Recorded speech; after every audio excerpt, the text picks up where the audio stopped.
दोस्तों, स्वागत है आपका हमारे चैनल आर.के. वर्मा में। गंगाराम पटेल और बुलाखीराम की नई रहस्यमय और मजेदार कहानी वीडियो को पूरा जरूर देखें। दोस्तों, सुबह भोर हुई तो गंगाराम पटेल और बुलाखीराम उठे, सामान समेटा और घोड़ों पर जीन कसकर अपनी यात्रा पर निकल पड़े। रास्ते में एक नगर में उन्होंने दोपहर का भोजन किया और दिन ढलते ढलते एक नए नगर में जा पहुंचे। वहां वे एक धर्मशाला में ठहर गए। नित्य की तरह बुलाखी भोजन का सामान खरीदने के लिए चला गया। वहां उसने लौटती बार जो दृश्य देखा, वह उसका रहस्य जानने को बेचैन हो उठा। भोजन आदि से निवृत्त होकर जब गंगाराम बिस्तर पर पहुंचकर हुक्का गुड़गुड़ाने लगे, तब उसने पटेल के पैर दबाते हुए उनसे कहा, पटेल जी, अब तो आप भोजनादि से निवृत्त हो चुके हैं। क्या अब मैं अपनी वह बात कहूं जो आज बाजार से लौटते समय मैंने देखी है? हाँ हाँ भाई, अवश्य कहो, पटेल विनोद भरे स्वर में बोले। तुम्हारी इस शर्त को मानकर ही तो मैं तुम्हें साथ लाया हूं। मुझे मालूम है कि मैंने तुम्हारी शंका का समाधान न किया तो सवेरा होते ही तुम मेरा साथ छोड़कर वापस लौट जाओगे। आथ अपनी बात अवश्य कहो। पटेल जी, आज जब मैं बाजार से सामान खरीदकर वापस लौट रहा था तो मैंने एक दुकान के बाहर भीड़ जुटी हुई देखी। यह देख मैं भी यह जानने के लिए वहां ठहर गया कि देखूं माजरा क्या है, किस कारण यह भीड़ खड़ी है। मैंने देखा कि एक वैश्य की दुकान के नीचे एक 12-13 वर्षीय लड़के की लाश पड़ी हुई है। लाश के समीप ही उस लड़के के माँ बाप बैठे सिसक रहे थे। तभी एक व्यक्ति वहां पहुंचा। उसमें और वैश्य में कुछ वार्तालाप हुआ। फिर उस व्यक्ति ने लड़के के पिता से किसी बात की शपथ लेने के लिए कहा। लड़के के पिता ने जैसे ही शपथ ली कि मृत लड़का जीवित होकर खड़ा हो गया। यह देखकर मेरी हैरत का ठिकाना न रहा। मैं तत्काल वहां से चलकर आपके पास पहुंचा। बस तभी से मेरे पेट में इस बात का रहस्य जानने के लिए मरोड़े उठ रही थीं, किंतु मुझे यह भी मालूम था कि आप बिस्तर में जाने से पहले कुछ बताएंगे नहीं, इसलिए खामोश ही रहा। अब आप मुझे उस रहस्य के बारे में बतलाइए। सुनो बुलाखीराम, पटेल बोले, यहाँ से कुछ कोसों के फासले पर एक गांव है, किशनपुर। उस गांव में रेवती रमन नाम का एक गरीब ब्राह्मण निवास करता था। उसकी पत्नी का नाम शीला था। नाम के अनुकूल उसकी पत्नी बहुत ही शील स्वभाव की थी। ब्राह्मण भी बहुत नेक और अच्छे आचरण वाला था। उनका एक बेटा भी था, जिसकी आयु तब 10 वर्ष की हो चुकी थी। उसका नाम था चंद्रदेव। रेवतीरमण नाम का वह ब्राह्मण बहुत गरीब था। उसके पास जमीन भी ज्यादा नहीं थी। उस जमीन से जो भी अनाज पैदा होता, उसी के सहारे उनका निर्वाह होता था। अपनी आर्थिक स्थिति से तंग आकर एक दिन उसने अपनी पत्नी से कहा, सुनो शीला, यहाँ गांव में रहकर निर्वाह करना दिन प्रतिदिन मुश्किल होता जा रहा है। आठ मैंने निश्चय किया है कि 1-2 दिन में यह गांव छोड़कर किसी बड़े नगर को चल पड़ेंगे। बड़े शहरों में काम की कोई कमी नहीं होती। ईश्वर ने चाहा तो हम वहां किसी की नौकरी कर लेंगे और आराम से जीवन व्यतीत करेंगे। कुछ सालों बाद जब हमारे पास कुछ धन इकट्ठा हो जाएगा तो हम वापस लौट आएंगे और उस धन से कोई कारोबार कर लेंगे। इस तरह आसानी से हमारे जीवन का निर्वाह हो जाएगा। अब बताओ, तुम्हारी क्या राय है इस विषय में? मेरी राय तो वही है जो आपकी है, रेवती की पत्नी ने कहा। जैसा आपको उचित लगे आप वैसा ही कीजिए। मैं आपके साथ हूँ। इस प्रकार विचार करके रेवती अपनी पत्नी और पुत्र को साथ लेकर शहर के लिए चल पड़ा। शहर में पहुंचकर रेवतीरमण ने एक वैश्य के यहाँ नौकरी कर ली। उसकी पत्नी ने भी एक महाजन के यहाँ खाना बनाने की नौकरी कर ली। इस तरह से उनका निर्वाह ठीक ढंग से होने लगा। रेवतीरमण मेहनती आदमी था। 1 साल बाद उसका काम देखकर वैश्य ने उसकी तनख्वाह बढ़ा दी। इस तरह से वह अपने परिवार का भरण पोषण करने के पश्चात कुछ धन भविष्य के लिए बचाने लगा। 3 साल के बाद उन दोनों की कमाई से 5,000 रुपये इकट्ठे हो गए। तब दोनों ने अपनी अपनी नौकरी छोड़ दी और अपने गांव लौट पड़े। शाम के समय वे इसी नगर में पहुंचे। उन्होंने रात्रि विश्राम के लिए किसी उपयुक्त जगह की जानकारी चाही। सामने उसी वैश्य की दुकान थी जिसे तुम देखकर आए हो। आथा रेवतीरमण उसी के पास पहुंचा और बोला, सेठ जी, मैं यहाँ परदेशी हूँ। मेरे साथ मेरा परिवार भी है। मैं रात्रि विश्राम के लिए किसी उपयुक्त जगह की तलाश में हूँ। क्या आप मुझे कोई ऐसा स्थान बता सकते हैं जहाँ हम सुरक्षित रह सकें? कोई जोखिम की चीज तो नहीं है तुम्हारे पास? मेरा मतलब है रुपया पैसा। वह तो है सेठ जी। इसीलिए तो मैं किसी सुरक्षित जगह पर रात को ठहरना चाहता हूँ। देखो भाई, सेठ बोला, तुम्हारे रात्रि विश्राम के लिए तो मैं तुम्हें जगह दे सकता हूँ, लेकिन तुम्हारे पास मौजूद रुपयों की जिम्मेदारी नहीं ले सकता। यह शहर चोर लुटेरों के लिए बहुत बदनाम है। कोई चोर लुटेरा रात में आकर तुमसे तुम्हारा धन छीन ले गया तो मेरी बहुत बदनामी होगी। तुम एक काम करो, तुम्हारे पास जितना धन है वह मेरे पास जमा कर दो। सवेरे जब तुम जाने लगो तो अपना धन सहेज लेना। ठीक है सेठ जी। आप इस शहर में सम्मानित नागरिक हैं। हमें आप पर पूरा यकीन है कि आप अमानत में खयानत नहीं करेंगे। मेरे पास 5,000 रुपये हैं। उन्हें आप अपने पास जमा कर लीजिए। सुबह जाने से पहले मैं आपसे अपना रुपया वापस ले लूंगा। ऐसा कहकर रेवतीरमण ने अपना पैसा उस वैश्य के पास जमा करवा दिया। वह रात रेवतीरमण और उसके परिवार ने सेठ की दुकान के बाहर लगे फट्टों पर सोकर काट ली। प्रातः जब सेठ ने दुकान खोली तो रेवतीरमण ने उससे अपना पैसा वापस मांगा। इस पर सेठ की त्योरियां चढ़ गईं। उसने तेज आवाज में पूछा, कैसा पैसा? तुमने मुझे कोई पैसा नहीं दिया था। इस पर दोनों में तकरार होने लगी। पड़ोसी और राहगीर इकट्ठे हो गए। सेठ के पड़ोसियों ने तब उनका विवाद खत्म करने के लिए रेवतीरमण से कहा, देखो भाई, तुम कहते हो कल रात तुमने इनके पास 5,000 रुपये जमा कराए थे, जबकि ये सेठ इस बात से साफ इनकार कर रहा है। अब कौन सच्चा है और कौन झूठा, इसका फैसला तो शपथ लेकर ही किया जा सकता है। क्या तुम अपने इकलौते बेटे की कसम खाकर यह बात कह सकते हो कि तुमने रात इस सेठ के पास 5,000 रुपये जमा कराए थे? बिल्कुल कह सकता हूँ, रेवतीरमण बोला। जो बात सच है उसके लिए मैं कैसी भी शपथ लेने को तैयार हूँ। क्यों सेठ, क्या तुम्हें भी यह बात मंजूर है? बिल्कुल मंजूर है, सेठ बोला।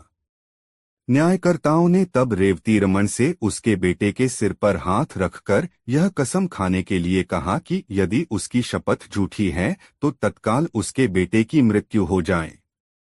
बुलाखी पटेल ने आगे कहा, किस्मत का खेल देखो। जैसे ही रेवतीरमण ने अपने बेटे चंद्रदेव के सिर पर हाथ रखकर यह शपथ ली कि तत्काल उसके बेटे की मौत हो गई। झूठा होते हुए भी उस सेठ के चेहरे पर विजय के भाव झलक उठे। रेवती और उसकी पत्नी सन्न रह गए। वहां उपस्थित भीड़ और न्यायकर्ताओं ने रेवती को बहुत लानत-मलामतें दी क्योंकि वह झूठा साबित हो गया था।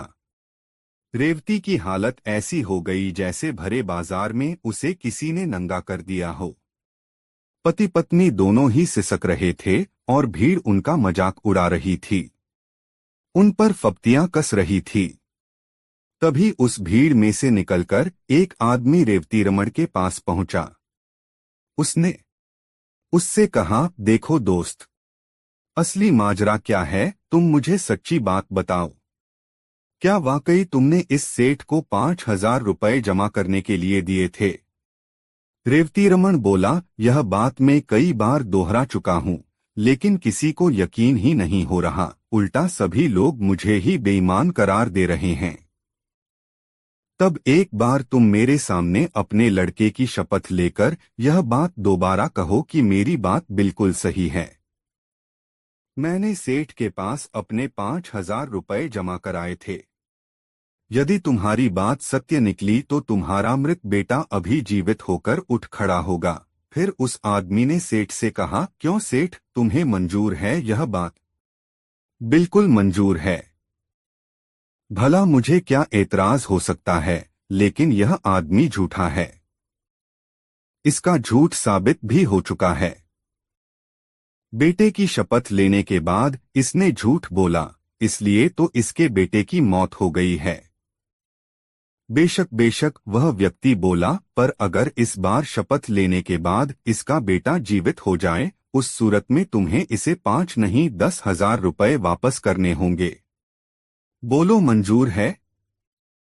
कहा तो है, मुझे इसका चैलेंज मंजूर है, सेठ ने कह दिया। उस व्यक्ति के कहने पर रेवतीरमण ने अपने मृत बेटे की शपथ लेकर अपनी बात दोहरा दी। शपथ लेते ही एक चमत्कार हो गया। रेवतीरमण का मृत बेटा जीवित होकर उठ बैठा। सारी भीड़ यह देखकर आश्चर्यचकित रह गई।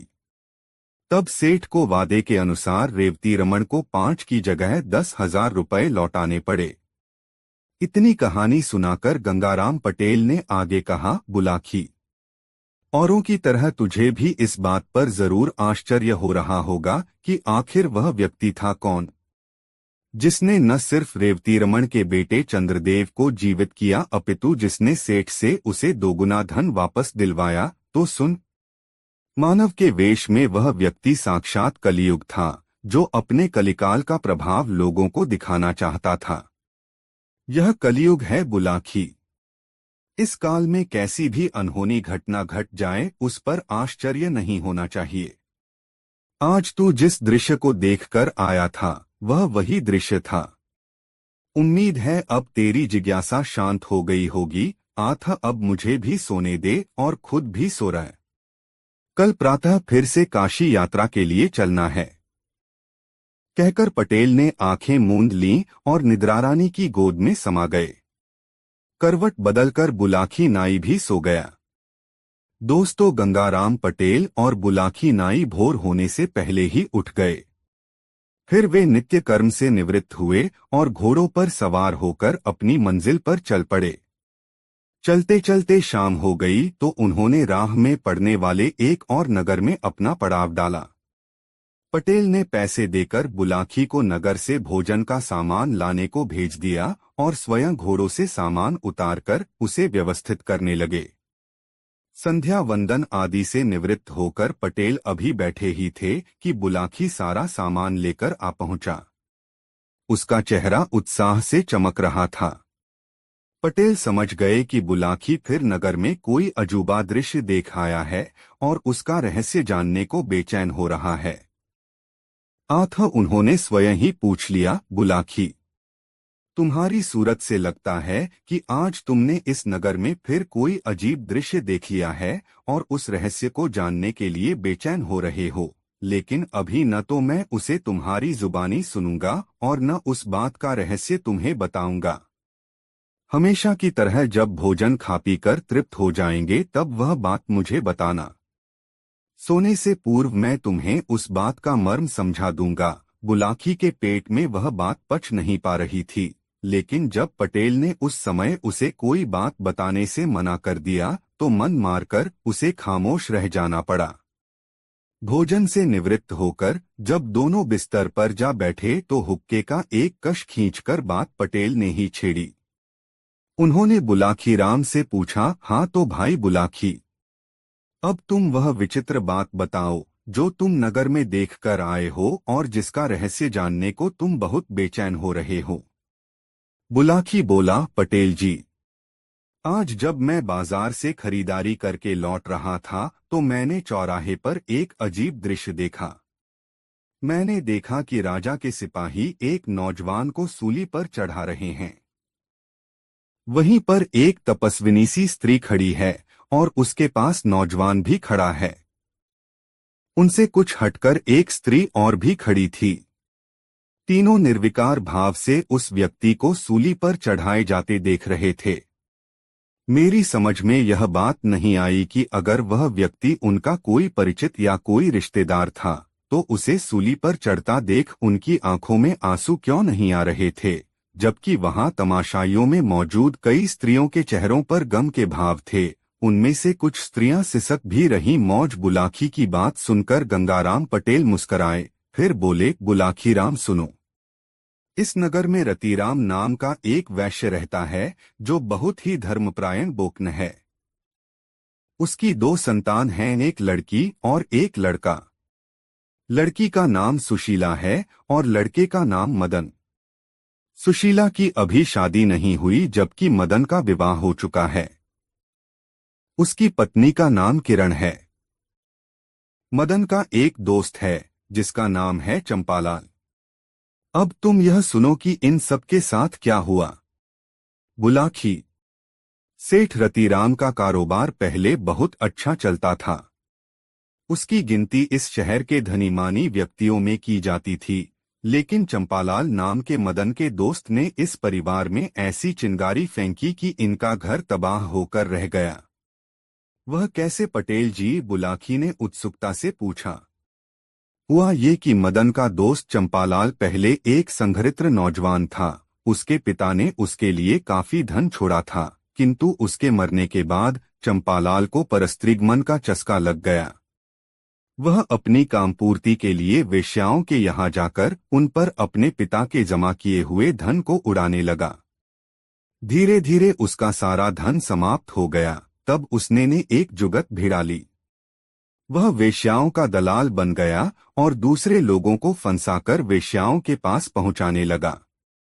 ऐसा करने से उसकी अर्थव्यवस्था काफी हद तक सुधर गई। वह दलाली से कमाए धन से ऐश करने लगा। लेकिन बुलाखी, यह सब कब तक चलता? पाप की कमाई से भी किसी का गुजारा हुआ है जो चंपालाल का होता। धीरे धीरे नगर के अधिकांश लोग इस बात को जान गए कि चंपालाल वेश्याओं का दलाल है। तब वे उससे कन्नी काटने लगे। इससे चंपालाल की कमाई बंद हो गई और उसके भूखों मरने की नौबत आ पहुंची। ऐसे में चंपालाल की नजर मदनलाल के ऊपर पड़ी।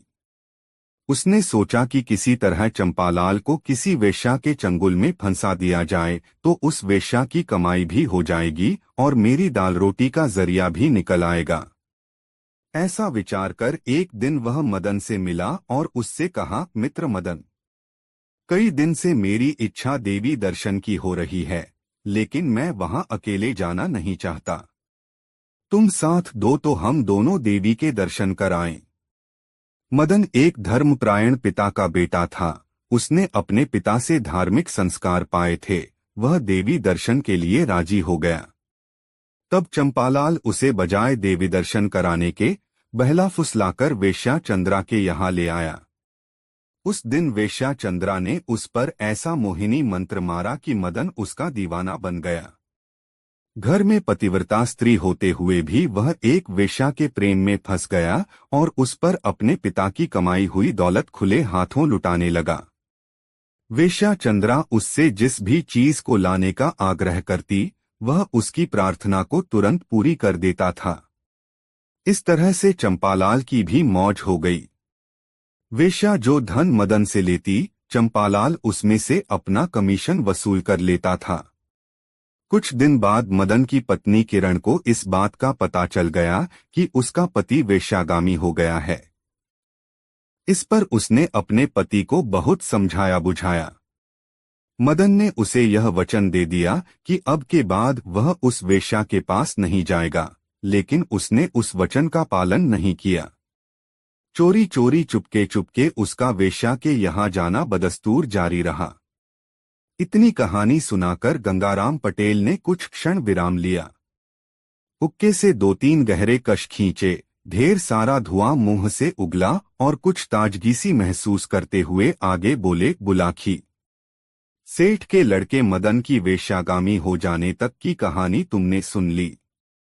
अब एक दूसरी घटना तुझे सुनाता हूँ जो इसी कहानी से संबंध रखती है। इसी नगर में मोतीलाल नाम का रईस व्यक्ति रहता था।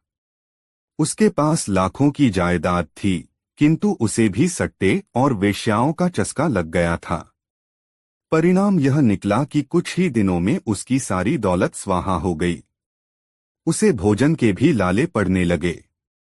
तब वह नौकरी की तलाश में इधर उधर धक्के खाने लगा। एक दिन संयोगवश वह एक बगीचे में सुशीला और किरण से टकरा गया। ये दोनों ननद भाभी उस दिन बगीचे में शाम की सैर को आई हुई थीं। मोतीलाल ने जब उन्हें अपनी दास्तान सुनाई तो उन्हें उस पर दया आ गई। वे उसे अपने साथ अपने घर ले आई और सेठ रतीराम से कहकर उसे अपने घर में नौकर रखवा लिया। मोतीलाल क्योंकि बहुत ठोकरें खा चुका था, आधा नौकर बनकर उसने अपने काम गंभीरता से करने शुरू कर दिए। धीरे धीरे उसने घर वालों का विश्वास जीत लिया। सेठ और उसके परिवार के लोग उससे सलाह-मशविरा करने लगे। मोतीलाल ने मदन को एक दिन वेश्या के कोठे से निकलते देख लिया, और क्योंकि वह पहले उन कोठों पर आता जाता रहा था, आथा अपने एक जानकार से मदन के बारे में सब कुछ जान लिया कि ये श्रीमान चंद्रा नामक वेश्या के दीवाने हैं और उस पर अपनी बेहिसाब दौलत लुटा रहे हैं। तो उसने यह बात सेठ रतीराम को बता दी। रतीराम यह सुनकर बिफर उठे। उन्होंने मदन को बुलवाया और उसे बहुत लानत मलामतें दी। उन्होंने मदन को यह धमकी भी दे डाली कि यदि उसने अपना आचरण नहीं सुधारा तो वह उसे अपनी जायदाद से बेदखल कर देंगे। पिता की धमकी का कुछ दिन तो मदन पर असर रहा, किंतु जैसा कि किसी शायर ने कहा है, छुट्टी नहीं है जालिम मुंह को लगी हुई, उसने फिर से वेश्या के यहाँ आना जाना शुरू कर दिया। जब सेठ रतीराम की सारी कोशिशें अपने बेटे को समझाने में विफल हो गई तो विवश होकर उन्होंने उसे घर से निकाल दिया और अपनी जायदाद से भी बेदखल कर दिया। मदन ने एक मकान किराए पर ले लिया और वह वहीं पर रहने लगा। जो कुछ पूंजी पिता के व्यापार से उसने छुपा रखी थी, वह उसी से अपनी गुजर-बसर करने लगा। इतनी कहानी सुनाकर गंगाराम ने आगे कहा, हे बुलाखीराम, अब तुम आगे का वृत्तांत सुनो कि उस बेईमान चंपालाल ने क्या किया। एक दिन उसने एक झूठी चिट्ठी लिखी और उसे लेकर सुशीला के पास पहुंचा। उसने सुशीला से कहा कि एक दुर्घटना में तुम्हारा भाई गंभीर रूप से घायल हो गया है और उसने तुम्हें फौरन अपने पास बुलाया है। मैं उसे एक वैद्य के पास छोड़ आया हूं, तुम तुरंत चलकर उससे मिल लो। सुशीला ने चिट्ठी पढ़ी। चिट्ठी में नीचे जो दस्तखत थे वह कुछ कुछ उसके भाई के हस्ताक्षरों से मिलते थे। सुशीला ने ज्यादा छानबीन नहीं की। भाई के साथ हुई दुर्घटना की बात सुनकर वह पहले ही बहुत घबरा गई थी, आथा वह फौरन चंपालाल के साथ चल पड़ी। मक्कार चंपालाल उसे लेकर एक बाग में पहुंचा। जब सुशीला ने उससे पूछा कि मेरा भाई कहाँ है, तो वह ढीठता से बोला, मिल जाएगा मेरी जान, वह भी मिल जाएगा। पहले जरा वह काम तो कर लूं जिसके लिए मैं तुम्हें यहाँ लाया हूँ। ऐसा कहकर वह कपटी सुशीला से लिपटने की कोशिश करने लगा। यह देखकर सुशीला उसकी नीयत समझ गई और सहायता के लिए चिल्लाने लगी। उसकी सहायता की पुकार मोतीलाल ने सुनी। वह किसी काम के सिलसिले में उधर से ही गुजर रहा था। वह तुरंत बाग में पहुंचा और एक ही नजर में सारा मामला समझकर चंपालाल से जाकर भिड़ गया। उसने 3-4 घूंसे कसकर चंपालाल की कोख में दे मारे। चंपालाल दर्द से बिलबिला उठा। उसने सुशीला को छोड़ दिया और अपनी कोख पकड़कर खड़ा हो गया।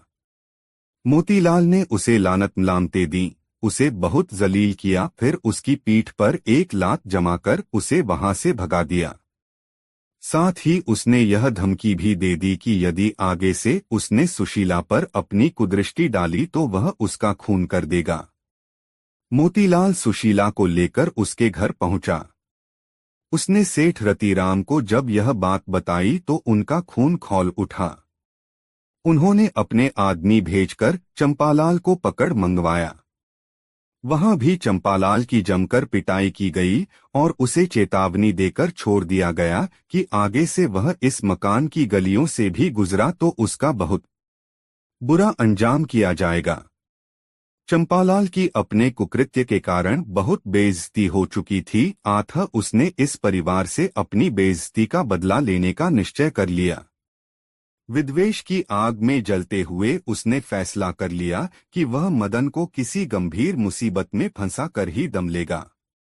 यहाँ तक कहानी सुनाकर गंगाराम पटेल ने कुछ क्षण के लिए विराम लिया। हुक्का गुड़गुड़ाया और मुंह से धुआं निकालते हुए आगे कहा, अब हे बुलाखीराम, मदन की पत्नी किरण के बारे में भी सुन। वह बेचारी रात दिन अपने पति की चिंता में घुलने लगी थी। अपने पिता के डर से उसका पति तो घर आ नहीं सकता था, अतः उसने स्वयं ही उससे मिलने का निर्णय किया। उसने एक गुजरी का वेश बनाया और दही की मटकी सिर पर उठाए उस ओर चल पड़ी जहां उसका पति रह रहा था। उसने दही ले लो, दही, ताजा दही, असली दही, इस तरह की आवाजें उस गली में लगानी शुरू कर दी।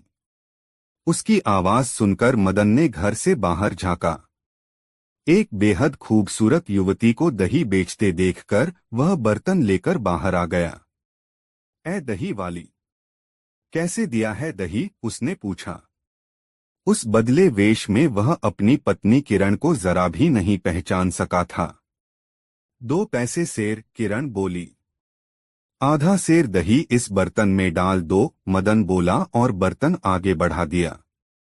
बर्तन देने के बहाने उसने किरण का हाथ छू लिया, जिसका किरण ने कोई विरोध नहीं किया। इससे तो मदन का हौसला और भी बढ़ गया। वह बहला फुसलाकर किरण को अपने घर में ले गया। बुलाखी। उस पतिव्रता स्त्री किरण ने कैसे अपने पति को अपनी मोहब्बत में गिरफ्तार किया, यह एक लंबी कहानी है। अतः उस प्रसंग को छोड़कर यह सुन कि कुछ ही दिनों में किरण ने मदन को अपने रूप का दीवाना बना लिया। इसका परिणाम यह निकला कि मदन ने उस वेश्या के यहाँ जाना छोड़ दिया। अब तो वह दिन रात दही वाली गुजरी यानी किरण के चक्कर में ही रहने लगा। अब तुम उस वेश्या चंद्रा का हाल भी सुनो बुलाखी, पटेल ने आगे कहा। अपना शरीर बेचने के धंधे से वेश्या चंद्रा ने काफी धन कमा लिया था। उसे अब अपने जलील धंधे से नफरत होने लगी थी। बीच में कई बार उसने मदन से अपना पीछा छुड़ाना चाहा था, किंतु वह तो किसी लसूड़े की तरह उससे चिपक कर रह गया था। पर अब जब स्वयं ही मदन ने उसके घर आना जाना बंद कर दिया तो उसे बहुत खुशी हुई। एक दिन उसके मन में यह विचार आया कि इस पाप कर्म से मैंने धन तो बहुत कमा लिया, अब क्यों न तीर्थस्थलों पर जाकर अपने पापों का बोझ कुछ कम कर लूं।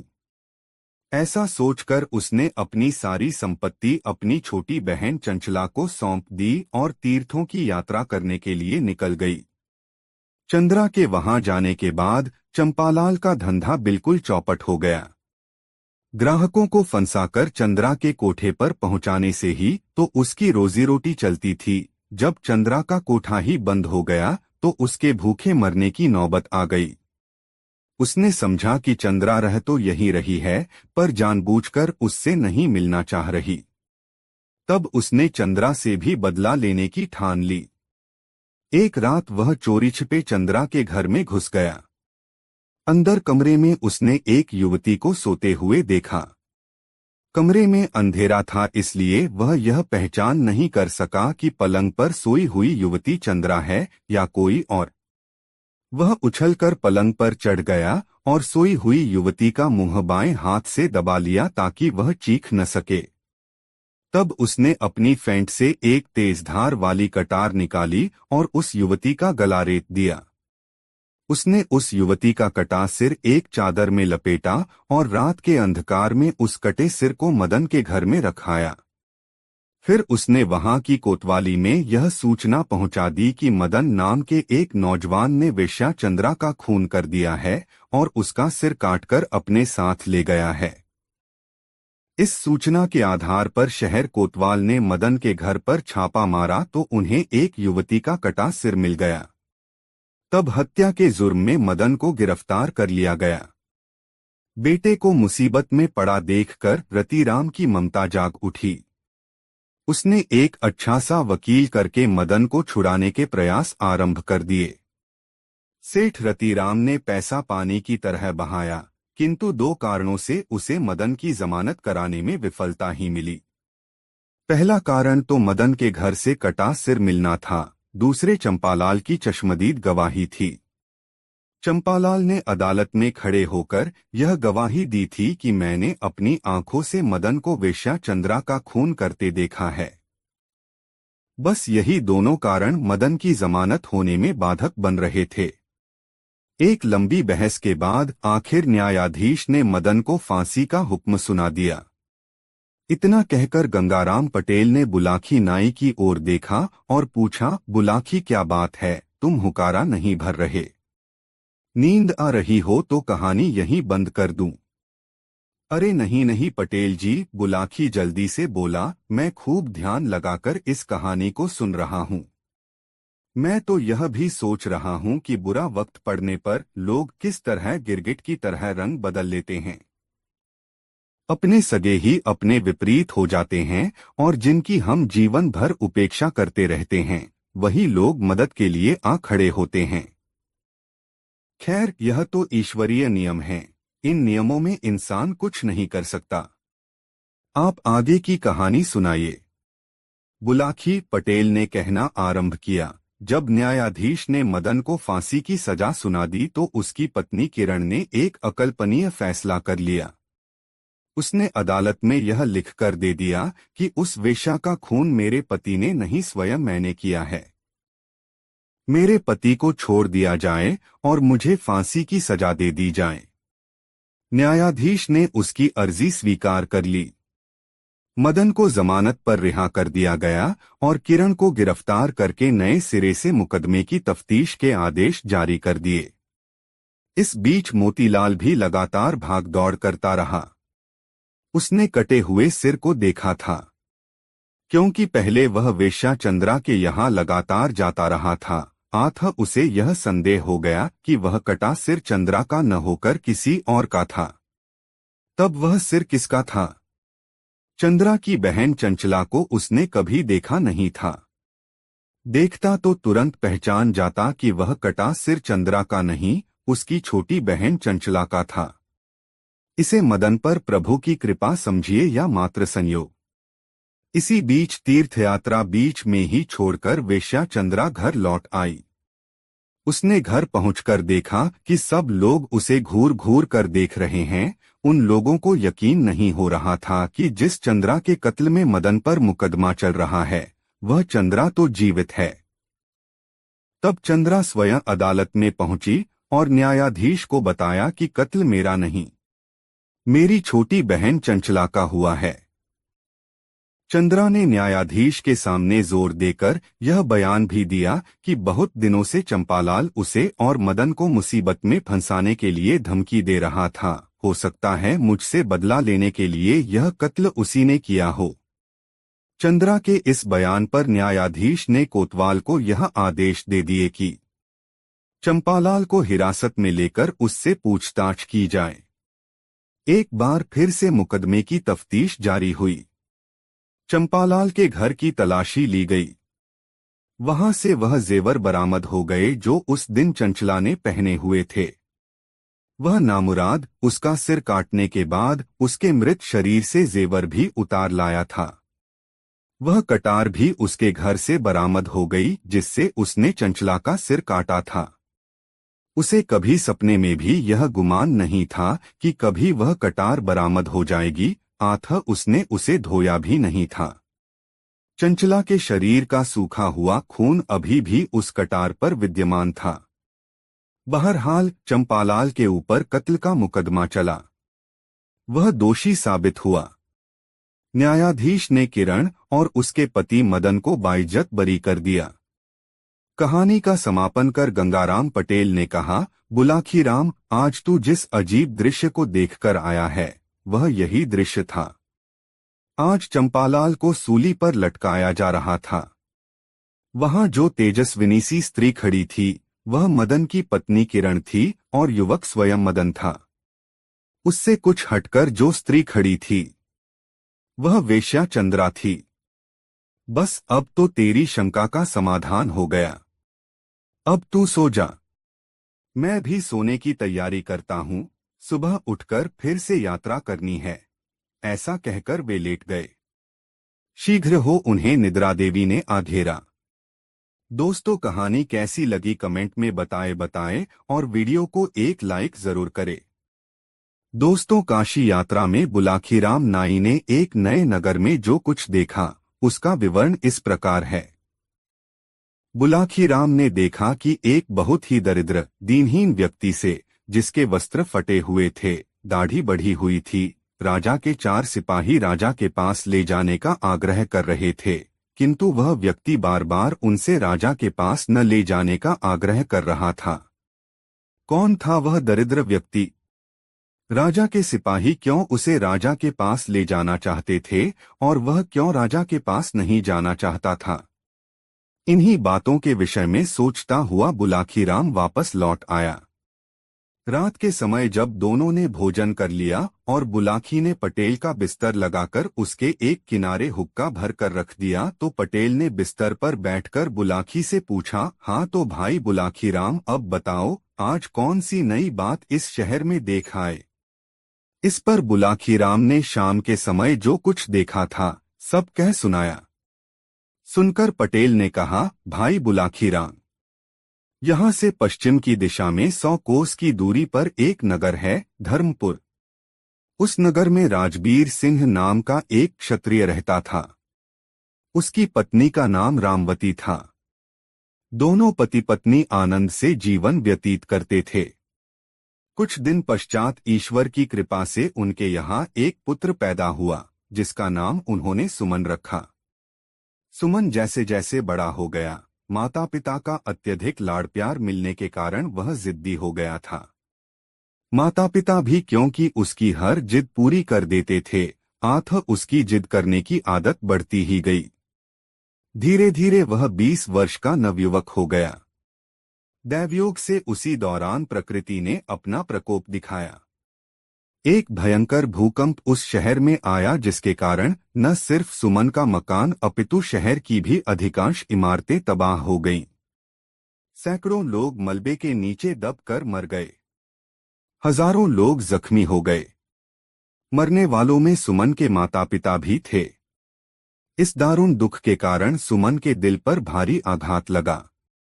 उसने जैसे तैसे अपने माता पिता का अंतिम क्रियाकार्य संपन्न किया और फिर अपनी स्थिति पर विचार करने लगा। मकान तो रहने योग्य रहा ही नहीं था, धन भी उसके पास विशेष नहीं था। अब उसे यह चिंता हुई कि उसका गुजारा कैसे होगा। माँ बाप का लाडला होने के कारण कभी उसने ऐसा कोई काम सीखने का प्रयास ही नहीं किया था जो आगे चलकर उसकी जीविका उपार्जन करने में सहायक होता, और मेहनत मजदूरी का काम वह करना नहीं चाहता था। बुलाखी जब तक माता पिता द्वारा अर्जित धन उसके पास रहा, वह उससे अपना गुजारा चलाता रहा, किंतु जब वह धन समाप्त हो गया तो स्थिति भूखों मरने की आ पहुंची। तब उसने विचार किया कि यह नगर छोड़कर किसी दूसरे नगर में चलना चाहिए। इस नगर में तो सभी लोग उसे जानते हैं, इसलिए वह यहाँ भीख भी नहीं मांग सकता, लेकिन परदेश में ऐसी कोई दिक्कत नहीं है, वहाँ वह भीख मांगकर भी अपना गुजारा कर लेगा, तब भी उसे पहचानने वाला कोई नहीं है। ऐसा विचार कर वह अपना नगर छोड़कर परदेश के लिए चल पड़ा। सुमन लगातार 8 दिन एक ही दिशा में आगे बढ़ता रहा। उसे भूख लगती तो वह जंगली बेर या कंदमूल फल आदि तोड़कर खा लेता और किसी नदी या सरोवर का जल पीकर अपनी प्यास मिटा लेता। एक दिन वह एक ऐसे जंगल में पहुंचा जहां न कोई तालाब था और न कोई नदी। उसे प्यास लगी हुई थी। आथ वह पानी की तलाश में इधर-उधर भटकने लगा। काफी दूर चलने पर उसे एक आम्रकुंज नजर आया। उस आम्रकुंज में सिर्फ आम के ही वृक्ष नहीं थे, दूसरे भी अनेक प्रकार के वृक्ष थे जिन पर फल लगे हुए थे। कुंज के बीचों बीच एक मनोरम सरोवर था, जिसमें नाना प्रकार के जलचर किलोले कर रहे थे।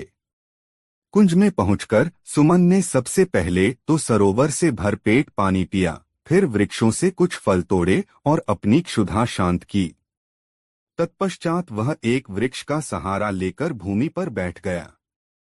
वह परिश्रम के कारण बुरी तरह से थका हुआ था। अतः जल्दी ही उसे नींद आई और वह सो गया। बुलाखी, वह आम्रकुंज परियों के राजा का था। उसने अपनी बेटी शबन के लिए उस आम्रकुंज का निर्माण कराया था। परियों की शहजादी शबन कभी कभी वहां अपनी सखियों के साथ सैर करने के लिए आती रहती थी। जिस दिन का यह वाकया है, उस दिन भी वह संयोग से अपनी सहेलियों के साथ वहां आई हुई थी। सुमन को जब उसने अपने आम्रकुंज में बेसुध सोए हुए देखा तो वह उस पर मोहित हो गई। परियों की शहजादी ने जब अपनी पायल झनझनाई तो उनके घुंघरुओं की आवाज सुनकर सुमन की निद्रा टूट गई। आंखें खोलकर देखा तो सामने एक परिजात को पाया। दोनों की आंखें चार हुई तो दोनों ही एक दूसरे के अदृश्य प्रेम में बंध गए। फिर तो उनमें देर तक बातें होती रहीं। परियों की शहजादी ने सुमन को अपना परिचय दिया और सुमन ने उससे अपनी दास्तां बयान कर दी। सुमन की दास्तां सुनकर परी शबन का दिल पसीज उठा। उसे सुमन पर दया आ गई। उसने अपने गले से तावीज उतारा और उसे सुमन को देकर कहा, हे युवक, यह तावीज अपने पास रख लो। यह मेरे प्रेम की निशानी है, तुम इसे कभी अपने शरीर से अलग मत करना। यह हर संकट में तुम्हारे काम आएगा। यह कहकर वह परी वहां से चली गई। सुमन भी उठकर अपने गंतव्य की ओर चल पड़ा। 2 दिन बाद वह एक नगर में पहुंचा। वहां पहुंचकर उसने कोई काम ढूंढने का प्रयास किया, किंतु किसी भी जगह पर उसे कोई काम न मिला। तब यह विचार कर कि कल सुबह यहाँ के राज दरबार में जाकर राजा से कोई काम मांगूंगा, वह राजमहल की दीवार के साथ ही भूमि पर पड़कर सो रहा। आधी रात का समय हुआ तो किसी स्त्री के रोने का स्वर सुनकर उसकी नींद खुल गई। वह विचार करने लगा कि अवश्य ही वह स्त्री किसी मुसीबत में है, चलकर देखना चाहिए कि उसे क्या कष्ट है। बुलाखी, उस स्त्री के रोने का स्वर वहां के राजा ने भी सुना था। वह उस समय जाग रहा था, यह देखने के लिए कि उस दुखियारी स्त्री को क्या तकलीफ है जो वह आधी रात को इस प्रकार विलाप कर रही है। राजा महल से निकलकर उस दिशा में चल पड़ा जिधर से रोने का स्वर आ रहा था। उधर सुमन भी राजा से पहले उस स्त्री के रोने की दिशा में चल दिया था। अब आगे आगे सुमन और पीछे पीछे राजा, दोनों उस स्त्री की खोज में चल पड़े। सुमन राजा से पहले उस स्त्री के पास पहुंचा। उस स्त्री ने अच्छे वस्त्राभूषण धारण किए हुए थे। सुमन ने उसके पास जाकर पूछा, हे देवी, तुम्हें क्या कष्ट है जो आधी रात के समय में इस प्रकार विलाप कर रही हो? यह सुनकर उस स्त्री ने रोना बंद कर दिया। वह बोली, मेरा दुख जानकर क्या करेगा बेटा? तू तो स्वयं ही इस नगर में कोई परदेशी जान पड़ता है। तेरी हालत भी किसी दीनहीन व्यक्ति जैसी दिखाई दे रही है। मेरा दुख तो वही व्यक्ति दूर कर सकता है जो हर तरह की सामर्थ्य रखता हो। हे देवी, सुनकर सुमन ने कहा, जब अपने मुख से मुझे बेटा कहा है तो अपने बेटे से अपना दुख जरूर कहो। भला बेटा माँ के काम नहीं आएगा तो कौन काम आएगा? रही दीनहीन होने की बात, मैं दीनहीन जरूर हूँ, यहाँ परदेशी भी हूँ, लेकिन सामर्थ्य में किसी से कम नहीं हूँ। तुम सेवा बताओ, मैं तत्काल उसे पूरी करने की कोशिश करूँगा। तो सुन बेटा, स्त्री बोली, मैं अपने दुख के लिए नहीं, यहाँ के राजा के दुख के लिए रो रही हूँ। मैं इस राज्य की राज्यलक्ष्मी हूँ। कल यहाँ के राजा का इंतकाल हो जाएगा, तब मुझे ऐसे प्रजापालक राजा का राजमहल त्याग कर कहीं अन्यत्र जाना पड़ेगा। मैं अब तक यहाँ बड़े आराम के साथ रह रही थी, किंतु कल के बाद न जाने मुझे कैसे राजा के यहाँ जाना पड़े। वह राजा मेरे साथ न जाने कैसा व्यवहार करे, इसी आशंका से मैं भयभीत हूँ और इस राजा की मृत्यु के शोक से बरबस ही मेरी रुलाई फूट पड़ रही है। इसी वजह से मेरे आंसू नहीं थम रहे। सुमन कहने लगा, हेमा, तुमने जो यह अजीब बात बताई कि कल यहाँ के राजा की मृत्यु हो जाएगी, मुझे बताओ तो कि उसकी मृत्यु कैसे होगी? राजा तो बिल्कुल भला चंगा और हर तरह से स्वस्थ है। उसे कोई रोग भी नहीं है, फिर उसकी मृत्यु का तो प्रश्न ही नहीं उठता।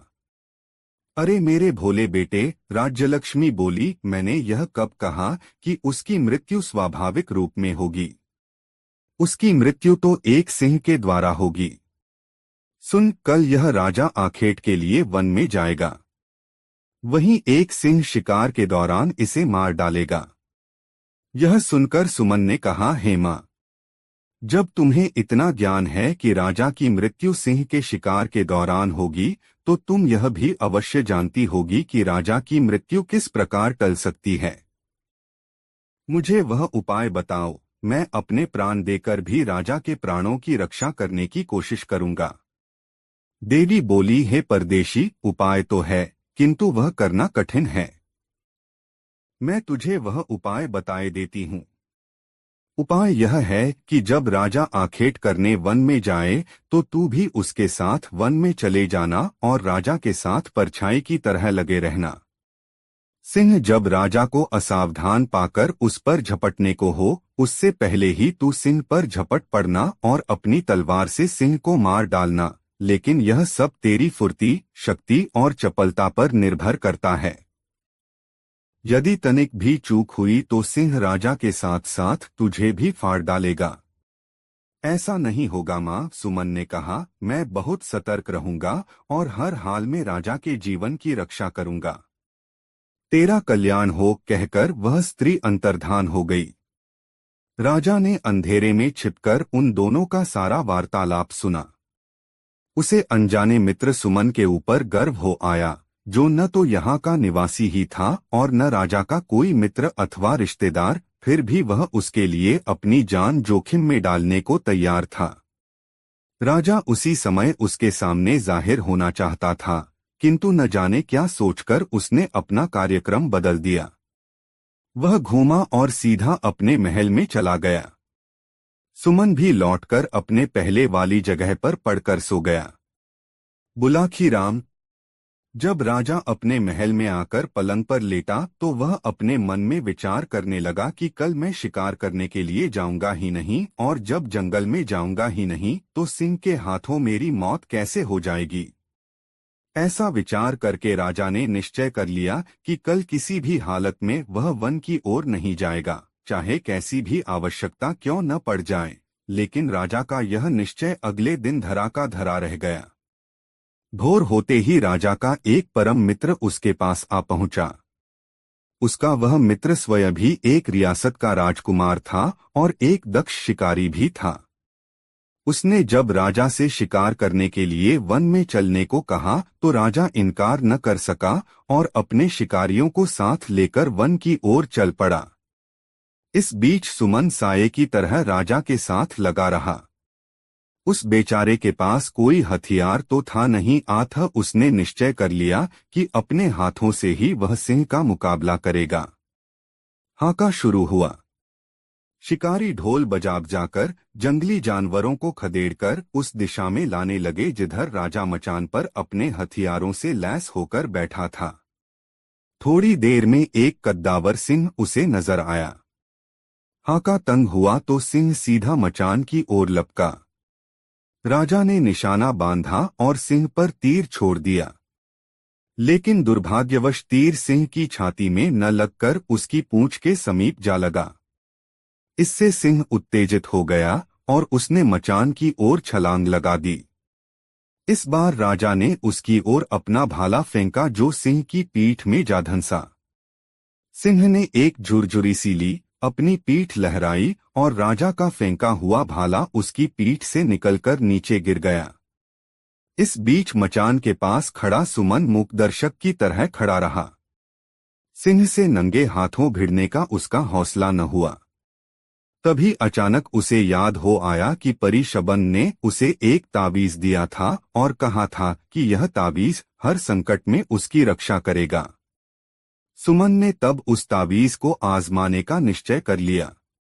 उसने गले में लटके तावीज को रगड़ा। रगड़ते ही तुरंत एक चमत्कार हुआ। शबन वहां प्रकट हुई और एक चमत्कारी तलवार उसे सौंपकर बोली, मुकाबला करो युवक, जीत तुम्हारी होगी। यह कहकर वह तुरंत ही अंतर्धान हो गई। सब कुछ इतनी जल्दी घटा कि राजा यह जान ही न सका कि कब परी वहां प्रकट हुई और कब अंतर्धान हो गई। बहरहाल सुमन के हाथों में तो अब एक अमोघ अस्त्र आ चुका था। अगली बार जब सिंह राजा की ओर उछला तो उसने एक भी पल का समय गवाए बिना तलवार सिंह के पेट में घुसेड़ दी। सिंह मरकर भूमि पर गिर पड़ा। सिंह के मरते ही राजा का आतंकित चेहरा फिर से खिल उठा। राजा के साथ गए सभी शिकारी भी शोर मचाने लगे कि राजा ने सिंह का शिकार कर लिया है। वह राजा की जय जयकार करने लगे। सुमन ने उनके आनंद में खलल डालना मुनासिब न समझा। वह जिस प्रकार राजा के साथ आया था, राजा के लौटने से पहले ही शहर लौट गया। दूसरे दिन राजा को सुमन का ध्यान आया। उसने गंभीरता से मनन किया तो उसे मालूम हुआ कि सिंह की मृत्यु उसके भाले से नहीं, उस अनजान मददगार की तलवार से हुई थी, जो किसी देवदूत के समान अचानक ही वहां उसकी मदद के लिए पहुंच गया था। तब उसने सुमन को ढूंढकर लाने के लिए आदेश जारी कर दिए। दरअसल राजा सुमन को बुलाकर उसे सम्मानित करना चाहता था। वह चाहता था कि इस सेवा के बदले में वह उस युवक को सम्मान के साथ साथ कोई सम्मानीय पद भी अपने दरबार में दे, ताकि वह कुछ उड़ेन हो सके। इतनी कहानी सुनाकर पटेल जी खामोश हो गए। उन्होंने हुक्के की निगाली मुंह में लगाकर एक जोरदार कश खींचा।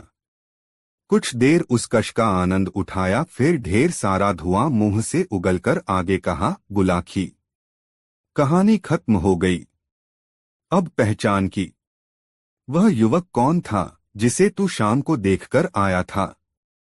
तो क्या स्वयं सुमन ही वह व्यक्ति था? बुलाखी बोला, और उसी को राजा के सिपाही अपने साथ ले चलने का आग्रह कर रहे थे, ताकि राजा उसे सम्मानित कर कोई अच्छा सा पद उसे राजदरबार में दे सके।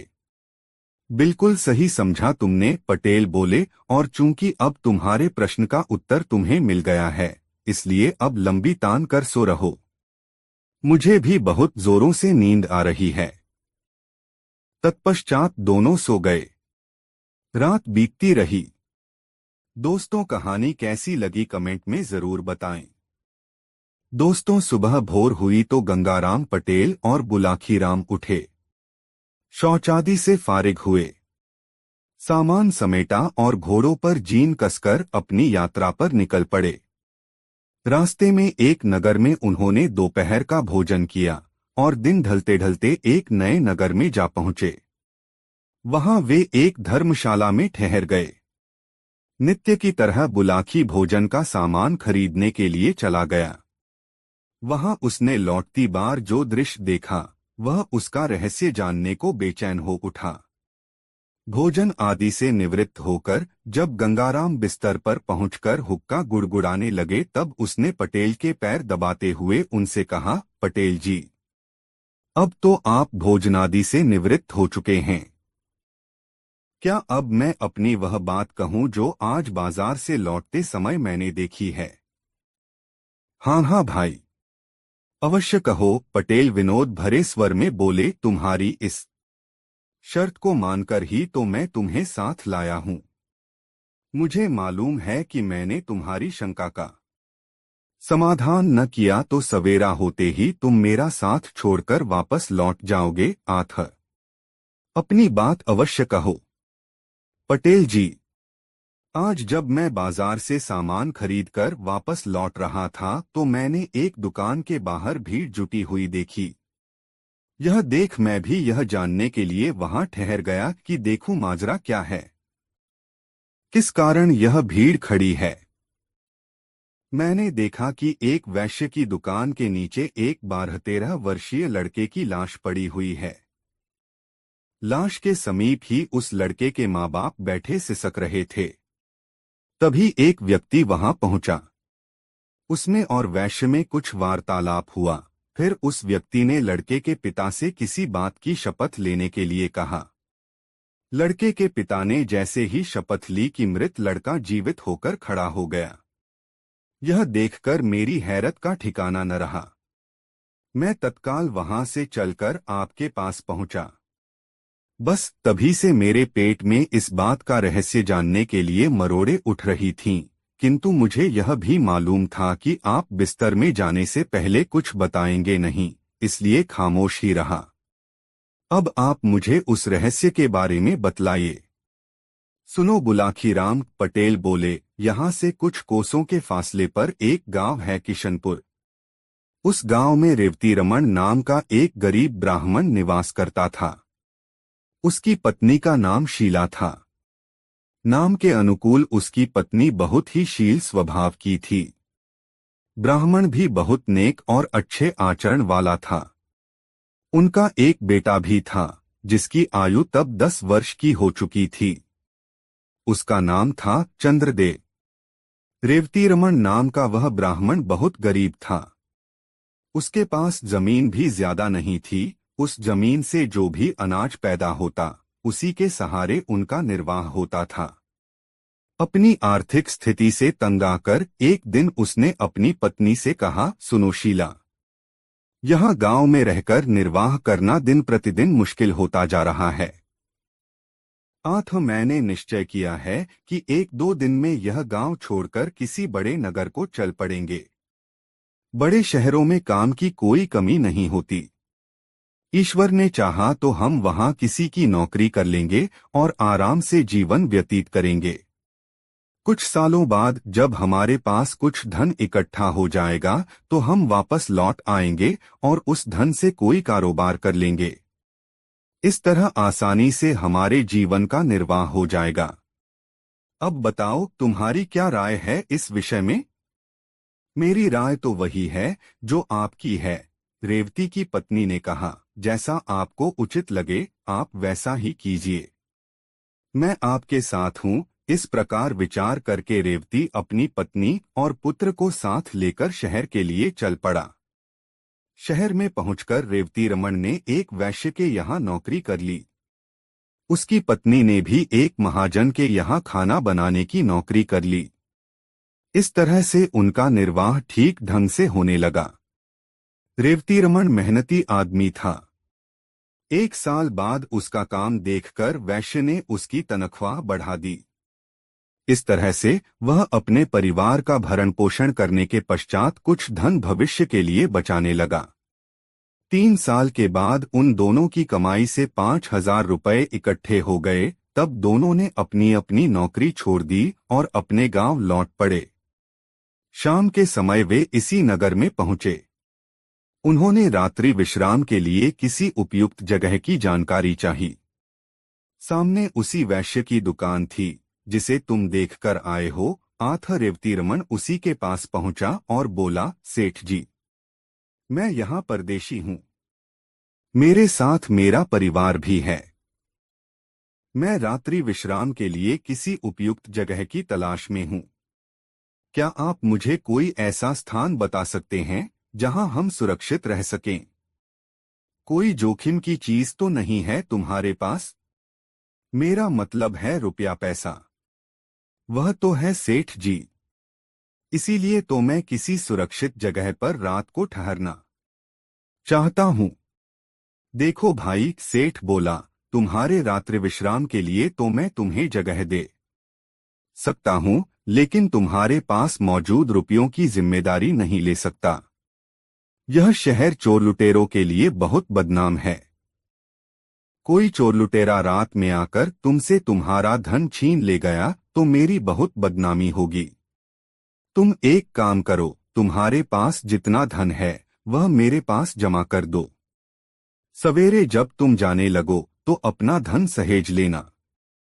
ठीक है सेठ जी। आप इस शहर में सम्मानित नागरिक हैं। हमें आप पर पूरा यकीन है कि आप अमानत में खयानत नहीं करेंगे। मेरे पास 5,000 रुपये हैं। उन्हें आप अपने पास जमा कर लीजिए। सुबह जाने से पहले मैं आपसे अपना रुपया वापस ले लूंगा। ऐसा कहकर रेवती रमन ने अपना पैसा उस वैश्य के पास जमा करवा दिया। वह रात रेवती रमन और उसके परिवार ने सेठ की दुकान के बाहर लगे फट्टों पर सोकर काट ली। प्रातः जब सेठ ने दुकान खोली तो रेवती रमन ने उससे अपना पैसा वापस मांगा। इस पर सेठ की त्योरियां चढ़ गईं। उसने तेज आवाज में पूछा, कैसा पैसा? तुमने मुझे कोई पैसा नहीं दिया था। इस पर दोनों में तकरार होने लगी। पड़ोसी और राहगीर इकट्ठे हो गए।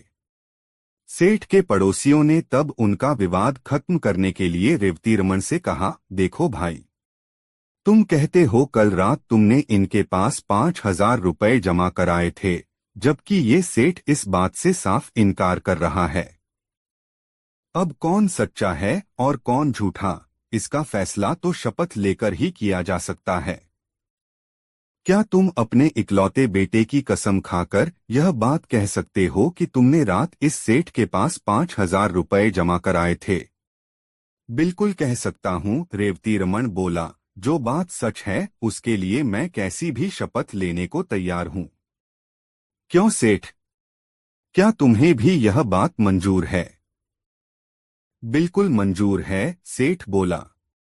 न्यायकर्ताओं ने तब रेवती रमन से उसके बेटे के सिर पर हाथ रखकर यह कसम खाने के लिए कहा कि यदि उसकी शपथ झूठी है तो तत्काल उसके बेटे की मृत्यु हो जाए। बुलाखी पटेल ने आगे कहा, किस्मत का खेल देखो।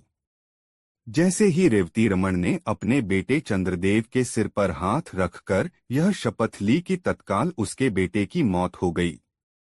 झूठा होते हुए भी उस सेठ के चेहरे पर विजय के भाव झलक उठे। रेवती और उसकी पत्नी सन्न रह गए।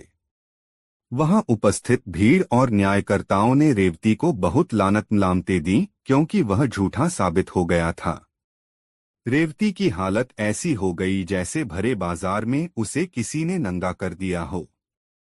पति पत्नी दोनों ही सिसक रहे थे और भीड़ उनका मजाक उड़ा रही थी, उन पर फप्तियां कस रही थी। तभी उस भीड़ में से निकलकर एक आदमी रेवती रमन के पास पहुंचा। उसने उससे कहा, देखो दोस्त, असली माजरा क्या है, तुम मुझे सच्ची बात बताओ। क्या वाकई तुमने इस सेठ को 5,000 रुपए जमा करने के लिए दिए थे? रेवती रमन बोला, यह बात मैं कई बार दोहरा चुका हूं, लेकिन किसी को यकीन ही नहीं हो रहा। उल्टा सभी लोग मुझे ही बेईमान करार दे रहे हैं। तब एक बार तुम मेरे सामने अपने लड़के की शपथ लेकर यह बात दोबारा कहो कि मेरी बात बिल्कुल सही है। मैंने सेठ के पास अपने 5,000 रुपए जमा कराए थे। यदि तुम्हारी बात सत्य निकली तो तुम्हारा मृत बेटा अभी जीवित होकर उठ खड़ा होगा। फिर उस आदमी ने सेठ से कहा, क्यों सेठ, तुम्हें मंजूर है यह बात? बिल्कुल मंजूर है। भला मुझे क्या एतराज हो सकता है, लेकिन यह आदमी झूठा है। इसका झूठ साबित भी हो चुका है। बेटे की शपथ लेने के बाद इसने झूठ बोला, इसलिए तो इसके बेटे की मौत हो गई है। बेशक बेशक वह व्यक्ति बोला, पर अगर इस बार शपथ लेने के बाद इसका बेटा जीवित हो जाए, उस सूरत में तुम्हें इसे 5 नहीं 10,000 रुपए वापस करने होंगे। बोलो मंजूर है? कहा तो है, मुझे इसका चैलेंज मंजूर है, सेठ ने कह दिया। उस व्यक्ति के कहने पर रेवती रमन ने अपने मृत बेटे की शपथ लेकर अपनी बात दोहरा दी। शपथ लेते ही एक चमत्कार हो गया। रेवती रमन का मृत बेटा जीवित होकर उठ बैठा। सारी भीड़ यह देखकर आश्चर्यचकित रह गई। तब सेठ को वादे के अनुसार रेवती रमन को 5 की जगह 10,000 रुपए लौटाने पड़े। इतनी कहानी सुनाकर गंगाराम पटेल ने आगे कहा, बुलाखी, औरों की तरह तुझे भी इस बात पर जरूर आश्चर्य हो रहा होगा कि आखिर वह व्यक्ति था कौन, जिसने न सिर्फ रेवती रमन के बेटे चंद्रदेव को जीवित किया अपितु जिसने सेठ से उसे दोगुना धन वापस दिलवाया। तो सुन, मानव के वेश में वह व्यक्ति साक्षात कलियुग था, जो अपने कलिकाल का प्रभाव लोगों को दिखाना चाहता था। यह कलयुग है बुलाखी। इस काल में कैसी भी अनहोनी घटना घट जाए उस पर आश्चर्य नहीं होना चाहिए। आज तू जिस दृश्य को देखकर आया था वह वही दृश्य था। उम्मीद है अब तेरी जिज्ञासा शांत हो गई होगी। आथा अब मुझे भी सोने दे और खुद भी सो रहा है। कल प्रातः फिर से काशी यात्रा के लिए चलना है, कहकर पटेल ने आंखें मूंद लीं और निद्रारानी की गोद में समा गए। करवट बदलकर बुलाकी नाई भी सो गया। दोस्तों, गंगाराम पटेल और बुलाकी राम नाई की यह मजेदार कहानी आपको कैसी लगी कमेंट बॉक्स में जरूर बताएं। दोस्तों, सुबह भोर हुई तो गंगाराम पटेल और बुलाकी राम उठे, शौचादि से फारिग हुए, सामान समेटा और घोड़ों पर जीन कसकर अपनी यात्रा पर निकल पड़े। रास्ते में एक नगर में उन्होंने दोपहर का भोजन किया और दिन ढलते ढलते एक नए नगर में जा पहुंचे। वहां वे एक धर्मशाला में ठहर गए। नित्य की तरह बुलाकी भोजन का सामान खरीदने के लिए चला गया। वहां उसने लौटती बार जो दृश्य देखा वह उसका रहस्य जानने को बेचैन हो उठा। भोजन आदि से निवृत्त होकर जब गंगाराम बिस्तर पर पहुंचकर हुक्का गुड़गुड़ाने लगे तब उसने पटेल के पैर दबाते हुए उनसे कहा, पटेल जी, अब तो आप भोजनादि से निवृत्त हो चुके हैं। क्या अब मैं अपनी वह बात कहूं जो आज बाजार से लौटते समय मैंने देखी है? हाँ हाँ भाई, अवश्य कहो, पटेल विनोद भरे स्वर में बोले। तुम्हारी इस शर्त को मानकर ही तो मैं तुम्हें साथ लाया हूं। मुझे मालूम है कि मैंने तुम्हारी शंका का समाधान न किया तो सवेरा होते ही तुम मेरा साथ छोड़कर वापस लौट जाओगे। आथ अपनी बात अवश्य कहो। पटेल जी, आज जब मैं बाजार से सामान खरीदकर वापस लौट रहा था तो मैंने एक दुकान के बाहर भीड़ जुटी हुई देखी। यह देख मैं भी यह जानने के लिए वहां ठहर गया कि देखूं माजरा क्या है, किस कारण यह भीड़ खड़ी है। मैंने देखा कि एक वैश्य की दुकान के नीचे एक 12-13 वर्षीय लड़के की लाश पड़ी हुई है। लाश के समीप ही उस लड़के के माँ बाप बैठे सिसक रहे थे। तभी एक व्यक्ति वहां पहुंचा। उसमें और वैश्य में कुछ वार्तालाप हुआ। फिर उस व्यक्ति ने लड़के के पिता से किसी बात की शपथ लेने के लिए कहा। लड़के के पिता ने जैसे ही शपथ ली कि मृत लड़का जीवित होकर खड़ा हो गया। यह देखकर मेरी हैरत का ठिकाना न रहा। मैं तत्काल वहां से चलकर आपके पास पहुंचा। बस तभी से मेरे पेट में इस बात का रहस्य जानने के लिए मरोड़े उठ रही थीं, किंतु मुझे यह भी मालूम था कि आप बिस्तर में जाने से पहले कुछ बताएंगे नहीं, इसलिए खामोश ही रहा। अब आप मुझे उस रहस्य के बारे में बतलाइए। सुनो, बुलाकी राम पटेल बोले, यहाँ से कुछ कोसों के फासले पर एक गांव है किशनपुर। उस गांव में रेवती रमन नाम का एक गरीब ब्राह्मण निवास करता था। उसकी पत्नी का नाम शीला था। नाम के अनुकूल उसकी पत्नी बहुत ही शील स्वभाव की थी। ब्राह्मण भी बहुत नेक और अच्छे आचरण वाला था। उनका एक बेटा भी था जिसकी आयु तब 10 वर्ष की हो चुकी थी। उसका नाम था चंद्रदेव। रेवती रमन नाम का वह ब्राह्मण बहुत गरीब था। उसके पास जमीन भी ज्यादा नहीं थी। उस जमीन से जो भी अनाज पैदा होता उसी के सहारे उनका निर्वाह होता था। अपनी आर्थिक स्थिति से तंग आकर एक दिन उसने अपनी पत्नी से कहा, सुनो शीला, यहाँ गांव में रहकर निर्वाह करना दिन प्रतिदिन मुश्किल होता जा रहा है। आठ मैंने निश्चय किया है कि 1-2 दिन में यह गांव छोड़कर किसी बड़े नगर को चल पड़ेंगे। बड़े शहरों में काम की कोई कमी नहीं होती। ईश्वर ने चाहा तो हम वहां किसी की नौकरी कर लेंगे और आराम से जीवन व्यतीत करेंगे। कुछ सालों बाद जब हमारे पास कुछ धन इकट्ठा हो जाएगा तो हम वापस लौट आएंगे और उस धन से कोई कारोबार कर लेंगे। इस तरह आसानी से हमारे जीवन का निर्वाह हो जाएगा। अब बताओ तुम्हारी क्या राय है इस विषय में। मेरी राय तो वही है जो आपकी है, रेवती की पत्नी ने कहा। जैसा आपको उचित लगे आप वैसा ही कीजिए, मैं आपके साथ हूँ। इस प्रकार विचार करके रेवती अपनी पत्नी और पुत्र को साथ लेकर शहर के लिए चल पड़ा। शहर में पहुंचकर रेवती रमन ने एक वैश्य के यहाँ नौकरी कर ली। उसकी पत्नी ने भी एक महाजन के यहाँ खाना बनाने की नौकरी कर ली। इस तरह से उनका निर्वाह ठीक ढंग से होने लगा। रेवती रमन मेहनती आदमी था। 1 साल बाद उसका काम देखकर वैश्य ने उसकी तनख्वाह बढ़ा दी। इस तरह से वह अपने परिवार का भरण पोषण करने के पश्चात कुछ धन भविष्य के लिए बचाने लगा। 3 साल के बाद उन दोनों की कमाई से 5,000 रुपये इकट्ठे हो गए। तब दोनों ने अपनी अपनी नौकरी छोड़ दी और अपने गांव लौट पड़े। शाम के समय वे इसी नगर में पहुंचे।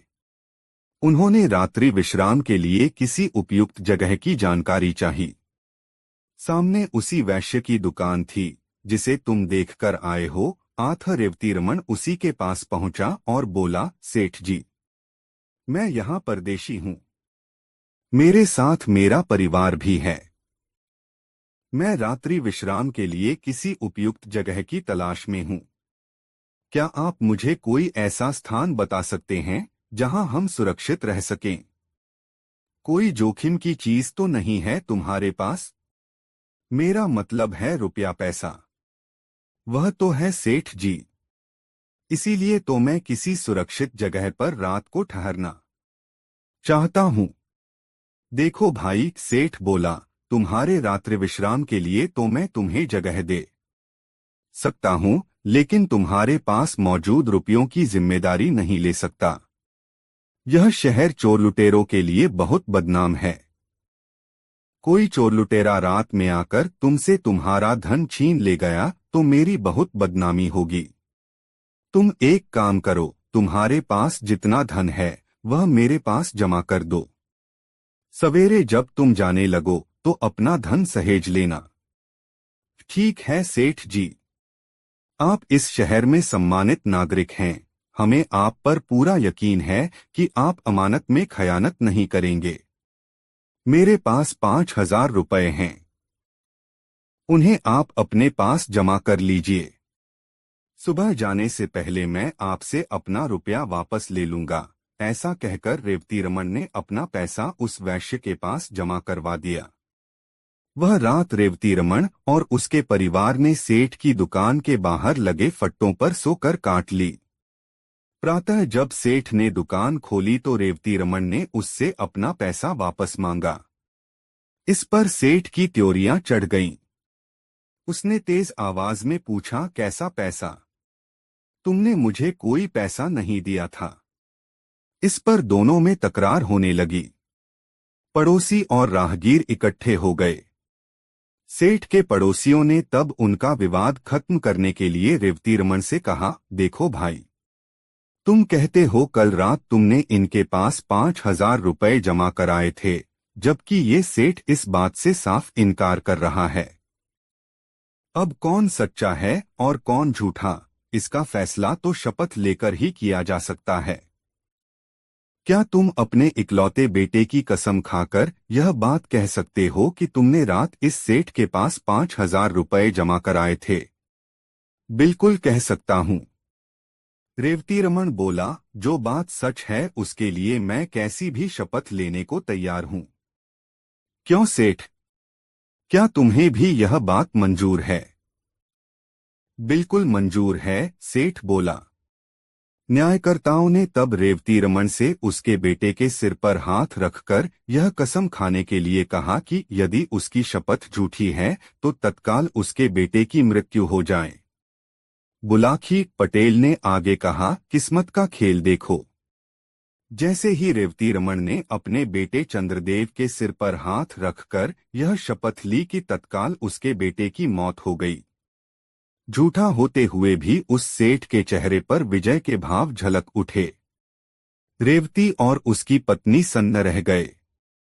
वहां उपस्थित भीड़ और न्यायकर्ताओं ने रेवती को बहुत लानत-मलामतें दी क्योंकि वह झूठा साबित हो गया था। रेवती की हालत ऐसी हो गई जैसे भरे बाजार में उसे किसी ने नंगा कर दिया हो।